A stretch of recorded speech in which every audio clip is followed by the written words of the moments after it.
Hello everyone, नमस्कार। मैं एक बार फिर से आप सभी का अपने यूट्यूब चैनल हैरी क्लासेस में बहुत बहुत स्वागत करता हूं। दोस्तों आज हम लेकर आए हैं हिस्ट्री के कुछ महत्वपूर्ण क्वेश्चन।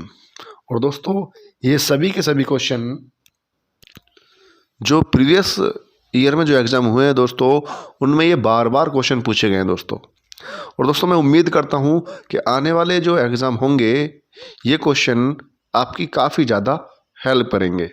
तो दोस्तों चलिए स्टार्ट करते हैं हम अपने क्वेश्चनों को। तो दोस्तों सबसे पहला क्वेश्चन मैंने यहाँ पे लिख रखा है। तो पहला क्वेश्चन दोस्तों यहाँ पे लिख रखा है मैंने कि रावी नदी का ऋग्वेदिक नाम क्या है। दोस्तों रावी नदी का ऋग्वेदिक नाम क्या है? तो दोस्तों ऑप्शन है आपके पास यहाँ पर वितस्ता, अस्कनी, सुतुद्री, परुष्णी। तो दोस्तों जल्दी से इस क्वेश्चन का आंसर बताइए कि रावी नदी का ऋग्वेदिक नाम क्या है। तो दोस्तों इसका जो राइट आंसर है वो है हमारा दोस्तों यहाँ पर परुष्णी, यानी कि ऑप्शन डी। क्लियर दोस्तों? तो ऋग्वेद में जो रावी नदी को बोला गया है दोस्तों वो परुष्णी बोला गया है। अब मैं बात करता हूँ दोस्तों यहाँ पर जो हमारे तीन यहाँ पे ऑप्शन बचे हैं। पहला ऑप्शन दोस्तों यहाँ पर है हमारा वितस्ता। तो वितस्ता दोस्तों किस नदी का नाम था? तो आप बताओगे वितस्ता दोस्तों झेलम नदी का नाम था। क्लियर दोस्तों? बात करते हैं हम अस्किनी की। तो अस्किनी दोस्तों चेनाब नदी का नाम था। किसका दोस्तों? चेनाब नदी का नाम था अस्किनी। बात करते हैं दोस्तों सुतुद्री की। तो दोस्तों सुतुद्री नाम था हमारा सतलज नदी का। सतलज नदी का। क्लियर दोस्तों? तो ये ऑप्शन आपको समझ में आ गए होंगे। तो नेक्स्ट क्वेश्चन की ओर बढ़ते हैं दोस्तों। नेक्स्ट क्वेश्चन है दोस्तों हमारा यहाँ पर कि हर्यक वंश का शासक अजातशत्रु किसका पुत्र था। दोस्तों हर्यक वंश का शासक अजातशत्रु किसका पुत्र था? तो ऑप्शन है दोस्तों अनिरुद्ध, उदयन, बिंबिसार और नागादशक। तो दोस्तों जल्दी से इसका राइट आंसर बताइए क्या होगा। तो दोस्तों इसका राइट आंसर होगा कि हर्यक वंश का जो शासक अजातशत्रु था वो दोस्तों बिंबिसार का पुत्र था, बिंबिसार का बेटा था। क्लियर दोस्तों? अगर मैं बात करूं आपसे कि जो अजातशत्रु था दोस्तों, अजातशत्रु का जो उपनाम था या जो अन्य नाम था दोस्तों, तो इस अजातशत्रु को हम कुणिक के नाम से भी पुकारते हैं। इसको कुणिक भी बोला जाता था। और दोस्तों अजातशत्रु जो गद्दी पर बैठा था वो अपने पिता बिंबिसार की हत्या करके गद्दी पर बैठा था। क्लियर? अब इसके बारे में थोड़ी सी और बात कर लेते हैं दोस्तों कि अजातशत्रु के शासन काल में दोस्तों राजगृह में, कहाँ पर? राजगृह में दोस्तों प्रथम बौद्ध संगीति हुई थी, यानी कि प्रथम बौद्ध सभा हुई थी। प्रथम बौद्ध सभा किसके शासनकाल में हुई थी दोस्तों? तो आप बोलोगे प्रथम बौद्ध सभा या प्रथम बौद्ध संगीति ये अजातशत्रु के शासनकाल में हुई थी। और दोस्तों कब हुई थी? तो ये हुई थी दोस्तों 483 ईसा पूर्व में। क्लियर दोस्तों? ये बात आपको समझ में आ गई होगी। अब बात करता हूँ दोस्तों मैं अजातशत्रु के बारे में थोड़ी और। अजातशत्रु का पुत्र था दोस्तों उदयन। कौन था दोस्तों? उदयन। तो दोस्तों उदयन ने अजातशत्रु की हत्या करके वो गद्दी पर बैठा। क्लियर? यानी कि बिंबिसार की हत्या किसने करी? अजातशत्रु, यानी जो उसका बेटा था। और अजातशत्रु की हत्या किसने करी? उदयन ने, जो उदयन उसका अजातशत्रु का बेटा था।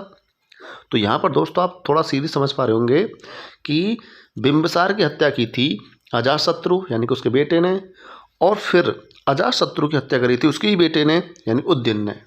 क्लियर दोस्तों? और दोस्तों उदयन जो था उद्दिन ने सोन नदी और गंगा नदी के किनारे पर, कौन सी नदी दोस्तों? सोन नदी और गंगा नदी के किनारे पर दोस्तों एक नगर बसाया था, और उस नगर का नाम क्या था दोस्तों? उस नगर का नाम था पाटलिपुत्र। क्या था दोस्तों? पाटलिपुत्र। तो दोस्तों कोई आपसे पूछे कि पाटलिपुत्र की स्थापना किसने करी थी, तो वो करी थी दोस्तों उद्दिन ने। क्लियर? और आज वर्तमान में हम पाटलिपुत्र को दोस्तों क्या कहते हैं? पटना के नाम से इसको जानते हैं, जो कि बिहार की राजधानी है। क्लियर? अब बात करता हूँ दोस्तों मैं अनिरुद्ध और नागा दशक की। तो दोस्तों अनिरुद्ध और नागा दशक दोनों के दोनों उद्दिन के पुत्र थे। किसके दोस्तों? उद्दिन के पुत्र थे।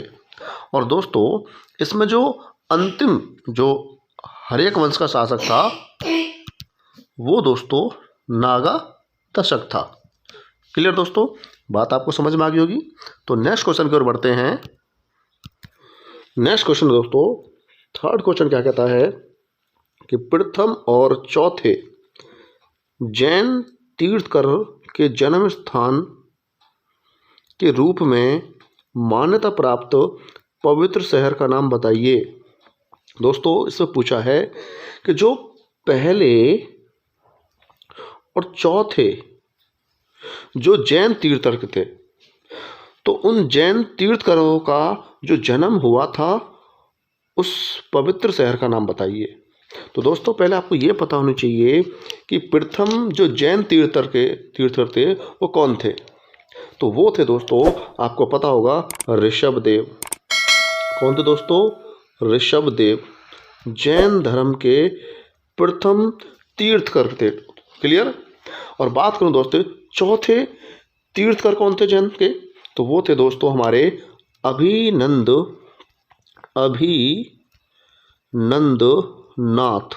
क्लियर दोस्तों? ये चौथे जैन तीर्थकर थे। क्लियर? और दोस्तों इन दोनों का जो जन्म हुआ था, इन दोनों का दोस्तों जो जन्म हुआ था वो उत्तर प्रदेश के अयोध्या नगर में हुआ था। कहाँ पर दोस्तों? अयोध्या नगर में। तो दोस्तों इस क्वेश्चन का राइट आंसर हो जाता है हमारा अयोध्या, यानी कि ऑप्शन सी। क्लियर? दोस्तों अगर मैं बात करूं कि जैन तीर्थकर कितने रहे कुल, तो दोस्तों जैन तीर्थकर रहे कुल 24। क्लियर दोस्तों? और दोस्तों 24 में जो जैन तीर्थकर थे वो थे हमारे महावीर स्वामी। कौन थे दोस्तों? महावीर स्वामी। और दोस्तों इन्हीं को अंतिम जैन तीर्थकर भी माना जाता है। क्लियर? तो नेक्स्ट क्वेश्चन की तरफ चलते हैं दोस्तों। नेक्स्ट क्वेश्चन है दोस्तों यहाँ पर कि गुजरात में किस झील का वस्तुतः एक कृत्रिम जलाशय है जो मौर्य के शासन के दौरान बनाई गई थी। दोस्तों गुजरात में कौन सी झील है जो एक कृत्रिम जलाशय है जो मौर्य को शासन काल के दौरान बनाई गई थी? तो ऑप्शन है दोस्तों आपके पास यहाँ पर पुष्कर, लोनार, लोकटक या सुदर्शन। तो दोस्तों इस क्वेश्चन का जो राइट आंसर है वो है सुदर्शन झील, ऑप्शन डी। क्लियर दोस्तों? कौन से दोस्तों? ऑप्शन डी सुदर्शन झील। अब मैं दोस्तों बात करता हूँ कि पुष्कर झील कहाँ पर है। तो दोस्तों पुष्कर झील किस राज्य में स्थित है, तो वो है दोस्तों राजस्थान। कहाँ पर दोस्तों? राजस्थान में दोस्तों पुष्कर झील स्थित है। बात करूँ दोस्तों मैं कि लोनार झील कहाँ है, तो दोस्तों लोनार झील हमारी महाराष्ट्र में है। किस जिले में, किस राज्य में दोस्तों? महाराष्ट्र में। क्लियर? और बात करूं दोस्तों मैं आपसे कि लोकटक झील किस राज्य में स्थित है, तो दोस्तों ये है हमारे मणिपुर राज्य में। कहाँ पर दोस्तों? मणिपुर राज्य में। और दोस्तों सुदर्शन झील कहाँ पर है, तो आप जानती हैं, अभी इसमें लिख रखा है गुजरात। कहाँ पर दोस्तों? गुजरात में क्या है? सुदर्शन झील। क्लियर दोस्तों? तो क्वेश्चन आपको समझ में आ गया होगा। नेक्स्ट क्वेश्चन तरफ चलते हैं दोस्तों। नेक्स्ट क्वेश्चन दोस्तों फिफ्थ, गुप्त वंश के अंतिम स्वीकृत सम्राट कौन थे? गुप्त वंश के अंतिम शासक कौन थे? तो दोस्तों ऑप्शन आपके पास समुद्रगुप्त, विष्णुगुप्त, अशोक, बिंबिसार। तो दोस्तों इस क्वेश्चन को पढ़ते ही आपको चीज़ें समझ में आ गई होंगी कि इस क्वेश्चन का जो राइट आंसर है वो कौन सा है दोस्तों। तो वो है हमारा ऑप्शन बी, यानी कि विष्णुगुप्त। तो दोस्तों गुप्त वंश के जो अंतिम सम्राट थे दोस्तों वो कौन थे? विष्णुगुप्त। अगर मैं दोस्तों आपसे बात करूं यहाँ पर कि गुप्त वंश का जो संस्थापक माना जाता है वो कौन माना जाता है दोस्तों? तो गुप्त वंश का जो संस्थापक माना जाता है वो श्री गुप्त को माना जाता है। किसको दोस्तों? श्री गुप्त को। क्लियर? इस बात को भी आप याद रखना। क्लियर? श्री गुप्त को गुप्त वंश का संस्थापक माना जाता है। क्लियर? दोस्तों अगर मैं बात करूं कि गुप्त वंश को या गुप्त काल को हम स्वर्ण युग के नाम से भी जानते हैं। क्या दोस्तों? स्वर्ण युग के नाम से भी जानते हैं। क्लियर? इस बात को आप याद रखना। क्लियर दोस्तों? तो नेक्स्ट क्वेश्चन की तरफ चलते हैं। नेक्स्ट क्वेश्चन दोस्तों सिक्स क्वेश्चन क्या कहता है दोस्तों? किसके शासनकाल में चीनी यात्री हेनशांग भारत आए थे? तो दोस्तों ऑप्शन है आपके यहाँ पर चंद्रगुप्त विक्रमादित्य, समुद्रगुप्त, चंद्रगुप्त प्रथम या हर्षवर्धन। तो दोस्तों जल्दी से इस क्वेश्चन का राइट आंसर बताइए कि किसके शासनकाल में चीनी यात्री हेनशांग भारत आए थे? तो दोस्तों इस क्वेश्चन का राइट आंसर है आपका ऑप्शन डी, यानी कि हर्षवर्धन। क्लियर? तो मैं आपको बता देता हूं दोस्तों यहाँ पर कि जो हेनशांग जो चीनी यात्री थे दोस्तों, यहाँ पर ये हेनशांग जो चीनी यात्री थे दोस्तों ये भारत आए थे और भारत में ये दोस्तों 15 वर्षों तक रहे थे। लगभग 15 वर्षों तक यहाँ पर ये भारत में रहे थे। अब आप बोलोगे क्या किया था इन्होंने 15 वर्ष तक रहकर? तो दोस्तों यहाँ पर इन्होंने बिहार में एक विश्वविद्यालय है जिसका नाम है नालंदा विश्वविद्यालय। क्या दोस्तों? नालंदा विश्वविद्यालय। तो नालंदा विश्वविद्यालय में दोस्तों इन्होंने शिक्षा ग्रहण की थी। नालंदा विश्वविद्यालय में दोस्तों ने क्या करी थी? शिक्षा ग्रहण। क्लियर? और दोस्तों मैं आपको एक चीज़ और बताना चाहता हूँ कि एक चीनी यात्री और था जिसका नाम था फाहियान। जिसका नाम था दोस्तों क्या? फाहियान। और दोस्तों ये फाहियान जो चीनी यात्री था ये किसके समय में भारत आया था? तो दोस्तों ये आया था हमारा चंद्रगुप्त द्वितीय के शासनकाल में। कब? चंद्रगुप्त द्वितीय के शासनकाल में। क्लियर? तो दोस्तों किस शासन में आया था? चंद्रगुप्त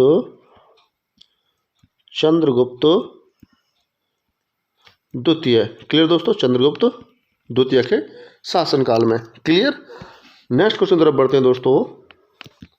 नेक्स्ट क्वेश्चन दोस्तों 7 क्वेश्चन क्या कहता है दोस्तों कि पृथ्वीराज चौहान ने मोहम्मद गोरी को युद्ध में किस वर्ष में हराया परंतु अगले वर्ष उसके घर गया?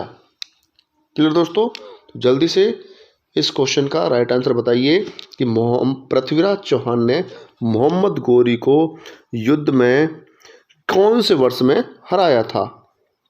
तो जल्दी से इसका राइट आंसर क्या होने वाला है दोस्तों? तो ऑप्शन है दोस्तों आपके पास 1176, ऑप्शन बी है 1191, ऑप्शन सी है 1163 और ऑप्शन डी है दोस्तों 1182। तो दोस्तों इस क्वेश्चन का राइट आंसर है आपका ऑप्शन बी, यानी कि 1191। दोस्तों 1191 में तराइन का प्रथम युद्ध हुआ था। किसका दोस्तों? तराइन का प्रथम युद्ध। क्लियर दोस्तों? तराइन का प्रथम युद्ध यहाँ पर हुआ था। कब? तो दोस्तों ये हुआ था 1191 में। अगर मैं बात करूं दोस्तों तराइन का द्वितीय युद्ध कब हुआ था दोस्तों? तराइन का द्वितीय युद्ध कब हुआ था? तो दोस्तों ये हुआ था 1192 में। किसके मध्य दोस्तों? तो ये हुआ था पृथ्वीराज चौहान और मोहम्मद गोरी के बीच में ही। किसके बीच में दोस्तों? पृथ्वीराज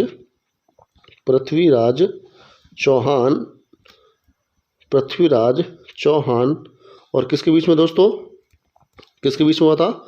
मोहम्मद गोरी के बीच में। क्लियर? ये भी आप बात याद रखना।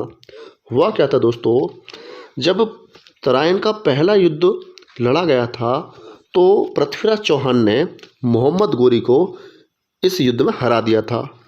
क्लियर दोस्तों? उसके बाद दोस्तों यहाँ पे मोहम्मद गोरी क्षमा मांगकर वहाँ से चला गया। अगले साल दोस्तों और उसने क्या काम किया? तो दोबारा से उसने सेना अपनी एकत्रित की और दोबारा से 1192 में दोस्तों उसने तराइन का द्वितीय युद्ध लड़ा पृथ्वीराज चौहान से ही। क्लियर दोस्तों? और इस युद्ध में वो क्या हो गया? जीत गया। दोस्तों अगर मैं बात करूं कि मोहम्मद गोरी ने भारत पर पहला आक्रमण कब किया? भारत पर पहला आक्रमण कब किया दोस्तों? तो पहला आक्रमण आप बता सकते हो दोस्तों, तो वो क्या था दोस्तों? 1175 में मुल्तान पर। कब दोस्तों? 1175 में मुल्तान पर। क्लियर? ये बात आप याद रखना। और दोस्तों मैं एक चीज़ बता देना चाहता हूँ कि 1178 में भी इसने गुजरात पर अटैक किया था मोहम्मद गोरी ने। 1178 में दोस्तों किस पर अटैक किया था? गुजरात पर। लेकिन दोस्तों वहाँ पर उस टाइम जो राजा था वो था भीम द्वितीय। और दोस्तों भीम द्वितीय ने मोहम्मद गोरी को हराकर उसे बंदी बना लिया। तो दोस्तों ये मोहम्मद गोरी की भारत में पहली हार थी। क्लियर दोस्तों? 1178 में पहली बार मोहम्मद गोरी भारत में हारा था। तो ये क्वेश्चन आपको समझ में आ गया होगा। नेक्स्ट क्वेश्चन तरफ चलते हैं दोस्तों। 8th क्वेश्चन क्या कहता है दोस्तों कि महाबलीपुरम में पंचरथों का निर्माण किस राजवंश ने करवाया था?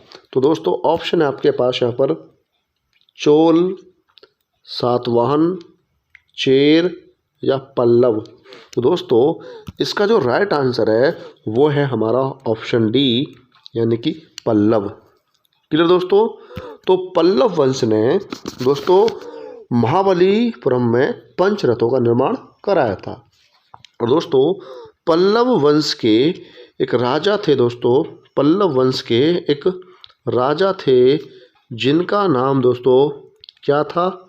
जिनका नाम था दोस्तों यहाँ पर नरसिंह, जिनका नाम था दोस्तों नरसिंह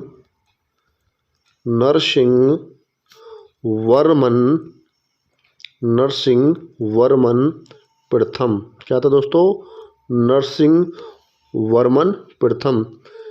इस शासक ने महाबलीपुरम में पंचरथों का निर्माण कराया था। तो ये क्वेश्चन दोस्तों आपको समझ में आ गया होगा। नेक्स्ट क्वेश्चन तरफ चलते हैं।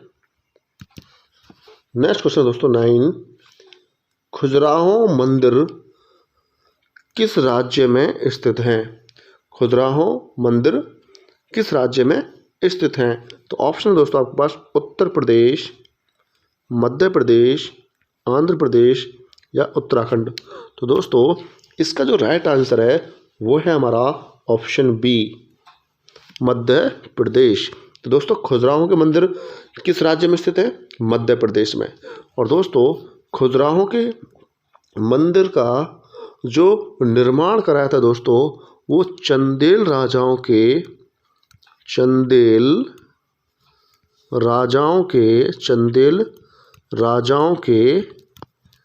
संरक्षण में करवाया था। चंदेल राजाओं के संरक्षण में खजुराहो मंदिर का दोस्तों निर्माण कराया था। क्लियर दोस्तों? ये क्वेश्चन आपको समझ में आ गया होगा।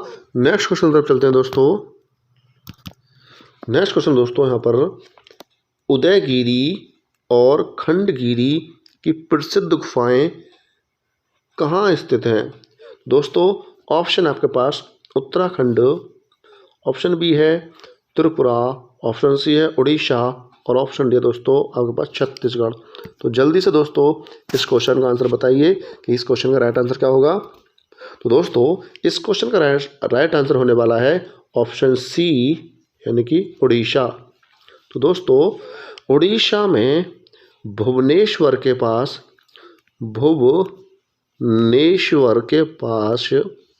दोस्तों वहाँ पर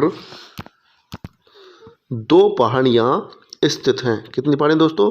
2 पहाड़ियाँ वहाँ पर स्थित हैं और उन्हीं 2 पहाड़ियों पर दोस्तों वहाँ पर उदयगिरी और खंडगिरी की प्रसिद्ध गुफाएं बनवाई गई हैं। क्लियर दोस्तों? तो इसका राइट आंसर क्या था? ऑप्शन सी यानी कि उड़ीसा। क्लियर दोस्तों नेक्स्ट क्वेश्चन पर बढ़ते हैं। कथा सरित सागर की रचना किसने की थी? कथा सरित सागर की रचना किसने की थी? तो ऑप्शन दोस्तों आपके पास कालिदास, ऑप्शन बी है भास, ऑप्शन सी है जयदेव और ऑप्शन डी है दोस्तों सोमदेव। तो जल्दी से इसका दोस्तों राइट आंसर बताइए, इसका राइट आंसर क्या होगा?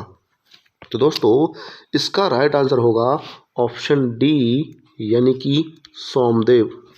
दोस्तों सोमदेव एक कश्मीरी पंडित थे जिन्होंने कथा सरित सागर की रचना की है। क्लियर दोस्तों? तो ये आपको क्वेश्चन याद रहेगा कि कथा सरित सागर की जो रचना की है वो किसने की है दोस्तों? सोमदेव ने। क्लियर? तो दोस्तों नेक्स्ट क्वेश्चन तरफ बढ़ते हैं। दोस्तों नेक्स्ट क्वेश्चन है इसमें, कंबन ने निम्न में से किस भाषा में रामायण लिखी थी? तो ऑप्शन दोस्तों आपके पास कन्नड़ भाषा में, मलयालम भाषा में, तमिल भाषा में या तेलुगु भाषा में। तो दोस्तों इस क्वेश्चन का जो राइट आंसर है वो है ऑप्शन सी यानी कि तमिल भाषा में। तो दोस्तों कंबन ने रामायण को किस भाषा में लिखा था? तमिल भाषा में। अगर दोस्तों मैं आपसे पूछूं कि वाल्मीकि ने रामायण को जो लिखा था वो किस भाषा में लिखा था दोस्तों? तो आप बोलोगे संस्कृत भाषा में। किस में दोस्तों? संस्कृत भाषा में वाल्मीकि ने रामायण को लिखा था। क्लियर? अगर मैं बात करूं दोस्तों आपसे कि दोस्तों तुलसीदास ने दोस्तों श्री रामचरितमानस, क्या दोस्तों? श्री रामचरितमानस को किस भाषा में लिखा था दोस्तों? तो रामचरितमानस को तुलसीदास जी ने दोस्तों अवधी भाषा में लिखा था। किसमें? अवधी भाषा में। क्लियर दोस्तों? किसमें? अवधी भाषा में। नेक्स्ट क्वेश्चन की तरफ चलते हैं दोस्तों। नेक्स्ट क्वेश्चन है दोस्तों 13वां कि 14वें दलाई लामा कहाँ रहते हैं? तो दोस्तों 14वें दलाई लामा कहाँ रहते हैं? धर्मशाला, कलिम्पोंग, शिलोंग, गंगटोक। तो दोस्तों इस क्वेश्चन का जल्दी से राइट आंसर बताइए क्या होगा? तो इस क्वेश्चन का दोस्तों right answer option A Dharamshala. Clear दोस्तों? दोस्तों धर्मशाला कहाँ पर है? तो धर्मशाला दोस्तों हिमाचल प्रदेश में है। कहाँ पर दोस्तों? हिमाचल प्रदेश में। क्लियर? ये बात आपको समझ में आ गई होगी। दोस्तों बात ये आती है कि दलाई लामा कौन है? दलाई लामा कौन है? तो दोस्तों ये तेंजिंग, कौन दोस्तों? तेंजिंग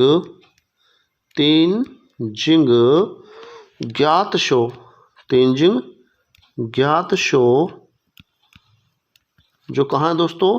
तिब्बत में। तिब्बत के कौन है दोस्तों? ये आध्यात्मिक गुरु। कौन है दोस्तों? आध्यात्मिक गुरु। क्लियर? आध्यात्मिक गुरु इनको बोला जाता है। क्लियर। तो ये दोस्तों कहाँ रहते हैं ये, तो ये रहते हैं हिमाचल प्रदेश के धर्मशाला में, ठीक है। धर्मशाला एक यहाँ पे आप जानते हो हिमाचल प्रदेश की धर्मशाला दोस्तों एक शीतकालीन राजधानी वो होती है राजधानी, क्लियर। तो ये बात आपको याद रखनी है, क्लियर। नेक्स्ट क्वेश्चन तरफ बढ़ते हैं दोस्तों। नेक्स्ट क्वेश्चन दोस्तों 14वां कि इब्राहिम लोदी दिल्ली का सुल्तान कब बना था। तो ऑप्शन दोस्तों 1517 में, 1526 में, 1516 में या 1527 में। दोस्तों इसका जो राइट आंसर है वो है ऑप्शन ए 1517 में, क्लियर। अगर दोस्तों मैं बात करूं कि इब्राहिम लोदी ने 1526 में एक पानीपत का युद्ध लड़ा था, पानीपत का प्रथम युद्ध, पानीपत का फर्स्ट वॉर, ठीक है। पानीपत का प्रथम युद्ध किस किस के बीच हुआ था दोस्तों ये, तो ये हुआ था दोस्तों बाबर और इब्राहिम लोदी के बीच में। बाबर प्लस किसके बीच में, इब्राहिम लोदी के बीच में, क्लियर। तो दोस्तों इसमें बाबर की क्या हुई थी, जीत हुई थी, और इब्राहिम लोदी क्या हुई थी दोस्तों इसमें, हार, क्लियर। तो ये क्वेश्चन आपको समझ में आ गया होगा। नेक्स्ट क्वेश्चन तरफ बढ़ते हैं दोस्तों। क्वेश्चन दोस्तों 15वां यहाँ पर कि विजयनगर की राजधानी प्राचीन शहर हम्पी के खंडर किस वर्तमान भारतीय राज्य में स्थित हैं। तो दोस्तों ऑप्शन आपके पास तेलंगाना, ऑप्शन बी है कर्नाटक, ऑप्शन सी है हरियाणा और ऑप्शन डी दोस्तों बिहार। तो दोस्तों जल्दी से इसका राइट आंसर बताइए क्या होगा। तो दोस्तों इस क्वेश्चन का राइट आंसर है ऑप्शन बी। कहाँ पे स्थित दोस्तों, कर्नाटक में। हम्पी के जो खंडर स्थित है दोस्तों वो कहाँ पर स्थित हैं, कर्नाटक में, क्लियर दोस्तों। तो ये दोस्तों आज जो हमने क्वेश्चन किए हैं ये आपके समझ में आए होंगे। तो दोस्तों ऐसे ही क्वेश्चन हम आगे नेक्स्ट करने वाले हैं जो प्रीवियस ईयर में पूछे जा चुके हैं। तो दोस्तों वीडियो को ज़्यादा से ज़्यादा अपने ग्रुप में, फ्रेंडली ग्रुप में, अपने कहीं जो भी आपने ग्रुप बना रखा है, प्लीज़ इस वीडियो को ज़्यादा से ज़्यादा शेयर करिए।